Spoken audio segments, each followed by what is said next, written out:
Olá! Hoje é mais um vídeo com o conto da semana e esta vez o conto vai ser um bocadinho mais extenso porque tem a ver com um conto bíblico que é o bezerro de ouro. Está escrito na Bíblia a história e a parábola do bezerro de ouro. Eu estou a falar do Antigo Testamento. E isto tem tudo a ver com a diferença espiritual entre o homem e a mulher. O porquê de nós mulheres termos realmente uma relação especial com Deus, com o Criador, com o Universo, aquilo que queiram, e de termos a capacidade de dar à luz, como sempre tivemos, e portanto não termos tanta necessidade de rezar. Inclusivamente eu há dias disse isto numa das minhas formações e ficou tudo perplexo porque não sabiam, do que os homens. Houve uma correção. A palavra em aramaico tikkun significa, em tradução livre, correção. Vulgarmente comparada, e não é de todo errado, com a palavra karma. A palavra karma vem ali da zona da Índia, ou que é agora Índia e Paquistão, do sânscrito, e muito ao lado, no fundo, porque toda aquela zona, aquela grande bacia que ali está, é que foi o berço da civilização, veio a palavra tikkun, que vem do aramaico e que também no fundo significa karma, que significa correção. O que é que nós vimos corrigir à vida de cada vez que reencarnamos? E temos várias reencarnações. E a história do bezerro de ouro e a fábula e a parábola da Bíblia, este conto vai ser extenso, mas eu acho que ele vale realmente a pena ser ouvido. Moisés tirou os israelitas do Egito, da escravidão para a liberdade, guiados no deserto por uma coluna de nuvens do Criador durante o dia e outra de fogo durante a noite. E assim ele os conduz até às margens do Mar Vermelho. Está criado o cenário. Mas Faraó montou uma perseguição e os israelitas, encurralados entre o Mar Vermelho e o temível exército de Faraó, perdem a fé. Estão apavorados e dizem a Moisés: porquê é que nos trouxeste até aqui? Porquê é que nos trouxeste ao deserto para morrer? Com a ajuda do Criador, o mar divide-se em dois e os israelitas atravessam para o outro lado, enquanto o exército de Faraó é engolido pelas águas. Miriam, a profetisa, irmã de Moisés e de Arão, Moisés tinha um irmão também chamado Arão, pega no seu tambor e canta uma canção de louvor ao pisar a outra margem. Estão já todos a salvo. Neste ponto, Moisés e os israelitas começam a vaguear pelo deserto. E o Criador dá-lhes o maná. Moisés conduz e lida com queixas e insatisfações de toda a gente. Reclamam que não têm água suficiente, reclamam que não têm comida e que a comida é péssima, reclamam por tudo. Vagueiam e finalmente chegam ao Monte Sinai.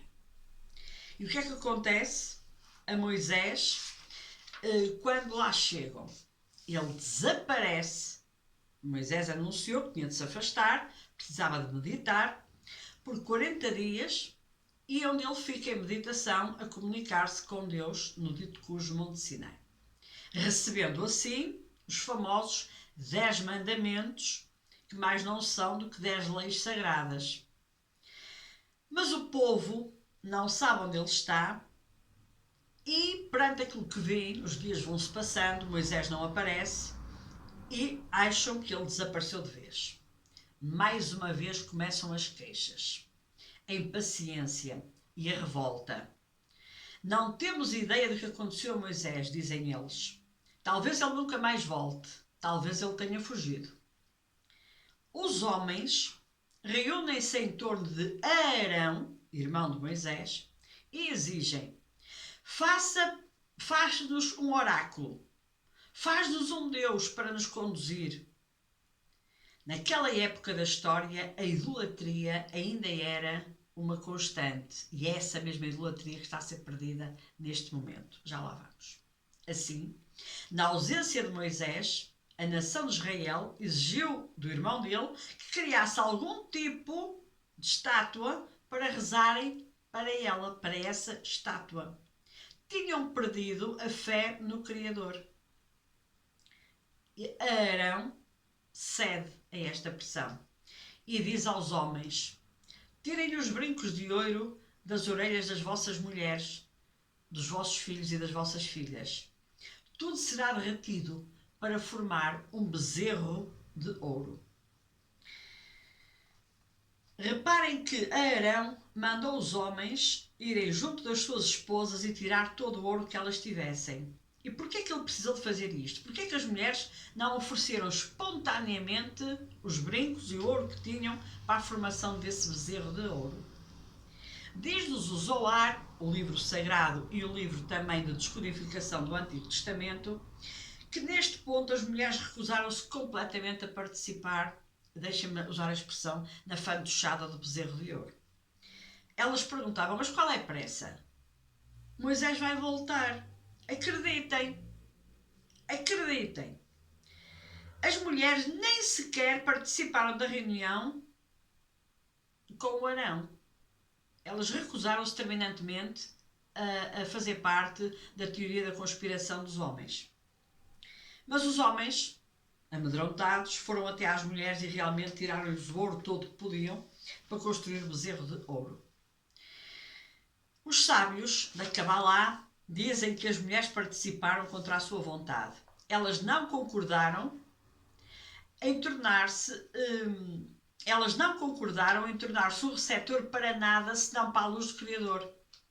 Elas não aceitaram o bezerro de ouro e o conceito de idolatria. Elas acreditavam no Criador. Elas acreditavam que Moisés voltaria. Elas tinham uma fé inabalável numa força superior que iria resolver todos os assuntos e não propriamente numa estátua feita de ouro na forma de um bezerro. Até este momento crucial, no qual as mulheres compreenderam e usaram o seu poder, a maldição de Eva ainda recaía sobre elas e os homens tratavam-nas como se elas fossem uma pertença, quase como um objeto. Somente quando perceberam que o bezerro de ouro causaria uma quebra no sistema espiritual e que os homens tinham perdido a visão do propósito para a qual tinham sido criados, aí sim as mulheres galgaram, subiram mais um nível na sua elevação espiritual. A Cabalá explica-nos que naquele momento as mulheres completaram a sua correção. A sua missão estava cumprida. O que Eva não tinha conseguido corrigir no Jardim do Éden, agora tinha sido corrigido. Não era mais uma questão do eu. O que é que acontecerá comigo? Elas tornaram mais nítida à luz a certeza e a restrição. E a restrição é a nossa capacidade de não ser reativo. Todavia, a Cabalá também nos diz, uma vez que as mulheres agora estão corrigidas, corrigiram o seu karma, corrigiram o seu tikkun, as únicas pessoas que ainda precisam de corrigir são os homens. Eles não conseguiram praticar ou exercer o desejo de resistir. Eles não tiveram a certeza no Criador. Por isso, os homens precisam passar por mais etapas e mais testes no processo de crescimento do que as mulheres. E o que é que isto significa hoje em dia? As mulheres nascem com um enorme poder espiritual, enquanto os homens precisam de fazer por merecer esse poder. Por isso, no Zoar, o livro da descodificação da Torá, ensina que a mulher menos espiritualizada do mundo tem o potencial para ser uma grande vidente, o que quer dizer que ela tem a capacidade de ver acima das limitações dos sentidos. E eu remato dizendo, de facto, Deus usa batom. Porque este excerto foi realmente extraído deste livro que se chama Deus usa batom. E aqui está a história bíblica, a parábola bíblica, que levou a que as mulheres tivessem realmente um processo de correção da sua alma nesta história do bezerro de ouro. As mulheres acreditaram sempre que Moisés haveria de se voltar. Foi ao Monte Sinai, precisou de estar lá, os famosos 40 dias, e voltaria. Quem não acreditou foram os homens. Os homens necessitaram daquela idolatria primária e básica de ter um objeto, neste caso em ouro, um bezerro, para o adorar e para o quase oferecer a Deus, porque Deus estava zangado com eles e deixou-os ficar sozinhos no deserto. Todas estas parábolas e todas estas histórias contadas em torno do Antigo e até mesmo penso que do Novo Testamento não passam de exemplos para nós refletirmos e para nós compreendermos o nosso processo espiritual, o que viemos cá fazer à Terra, o que andamos cá a fazer e o papel que desempenhamos aqui e o porquê desse papel. O porquê desses factos, o porquê de determinados detalhes serem assim de uma maneira e não serem da outra, o porquê de um homem ter um determinado comportamento e a mulher ter outro. E temos de começar a olhar para isto e a aplicá-lo no dia a dia e, sobretudo, nesta fase em que estamos numa transição, numa transformação espiritual, humana, social, política, tudo, sem precedentes. Ou melhor, houve um precedente, mas foi há muitos séculos atrás, mas eu acho que agora este vai ser realmente bastante radical, com esta entrada de Plutão em Aquário, com esta entrada de Saturno em Peixe, que nos vai catapultar para outras vibrações, para outro mundo, vem aí um novo mundo. Acho que nós, e numa fase em que a idolatria está enderrocada completa, nós vamos começar a deixar cair todos os nossos mitos, todos os nossos gurus, todos os nossos falsos profetas e tudo aquilo em que nós acreditamos para além de nós e da fonte essencial de vida e da vida. Acho que esta parábola e esta explicação faz muito sentido.